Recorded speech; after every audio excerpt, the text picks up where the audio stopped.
Now it's time for sports, and I'm excited to see how the Ooks women's hockey team finished in the finals. Definitely. And minor hockey wrapped up this week. Kevin, why don't you tell us all about it? That's right. I've got all that coming up. But first, let's look at how the men did on their quest for ACAC glory. Our Ooks men's team took on Red Deer College in the ACAC semifinals. The winner of the series faces Augustana in the finals. I'll start you off late in the first. Score tied at 0, Ooks on the power play, and Dunkel finishes off some slick puck movement. 1-0 Ooks. Just 30 seconds later, Kings defenseman Mike Stachuk bobbles the D-to-D pass, and the combination of Gaston and Feldermeyer capitalize on the gift. 2-0 Ooks after 1. Early second, Kings netminder Mike Salmon makes a solid stop to keep the Ooks lead at 2. Midway through the frame, Sam Waterfield spins away from a Kings defender before snapping a point shot that gets tipped by Dunkel for his second of the night. Ooks up 4-0. Into the third, Kings looking to change the momentum as forward Dylan Thudium runs over captain Scott Feldermeyer. Then Ooks goalie Ken Cameron covers up to stop the scramble play in front, but a scuffle ensues as the Kings let the Ooks know they won't go down without a fight. Both teams wind up penalized for that one. The Kings popped a late one in the third, but it wouldn't matter as the Ooks proved to be too much for the RDC Kings. Final score 6-1. This game was all Ooks as they continue to prove why they haven't lost yet. Here's Tanner Dunkel on the Ooks performance. Once we got one, I think the floodgates opened, and we stuck to the structure, and we just played simple night hockey, and obviously it helped us win tonight. After starting the series up 1-0, our Ooks women fell behind 2-1 in the best-of-5 ACAC final. Game 4 was a nail-biter to say the least.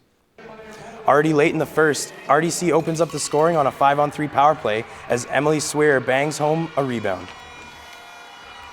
5-on-4 now, 40 seconds later, and Nikki Connor tips home Ashley Graff's point shot to put the Queens up by 2.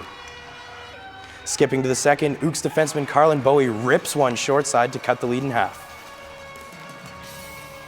3 minutes later, Ooks on the power play, and Chelsea Gauthier dangles out of the corner before slipping one past Queens goalie Jen West to knot the game at 2 apiece. The Ooks keep the pressure on as just 2 minutes after that, Lindsay Roth finds the loose puck and swats it home, giving the Ooks the 3-2 lead. RDC would later tie the game to send it to overtime. The first OT period could prove nothing as Jen West stopped all 7 shots she faced in the frame.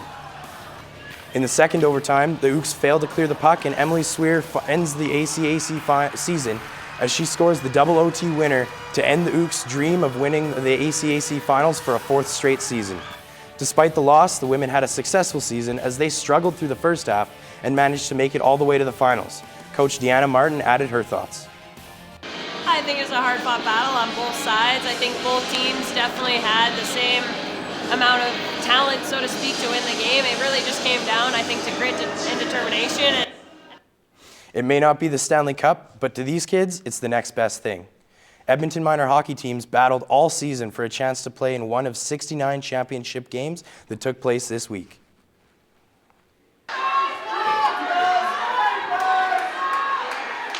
Loads of parents took in the action as 546 teams across the city tried to achieve minor hockey glory.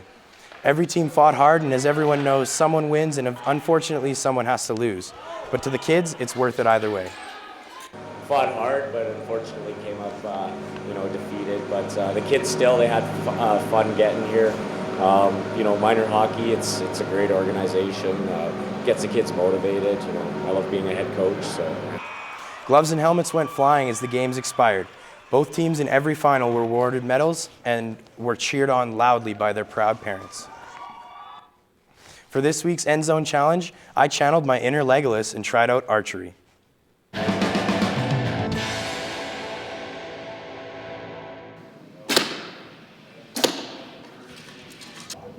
I went down to the Wild Archery to learn how to properly operate a bow and arrow. The first thing that we're going to do is safety. That is probably the most important thing that we are concerned about here.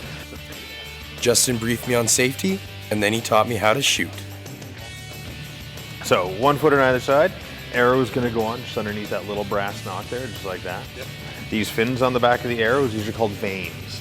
The two that are the same color are called hen veins. The odd colored vein is the cock vein, and the cock vein always sticks out away from the bow. So when you shoot, it's going to slide past the bow, just like that. The cock main's on the inside, it's going to hit the bow. Arm is going to be straight out at the target. You're going to take the top 3 fingers, your index, middle, and ring finger, place it underneath the arrow on these little rubber guys here. Okay? So it's going to look just like this. And then when you're ready to shoot, all you need to do, let go. And then came my turn. And trust me, it's a lot harder than it looks. Unlike Robin Hood, when I started, I was nowhere near the target. As I practiced, I was getting closer and closer, but I still couldn't hit it. After all was said and done, I ended up picking up more arrows from around the target than on it. But I know next time I'm back, I'll be aiming straight for that button. Kevin, great form. Not so great precision. Yeah, I wouldn't go hunting orcs anytime soon. I think you need a little more practice. Yeah, those targets are a lot smaller than they look. Thanks, guys. Thanks, Kevin.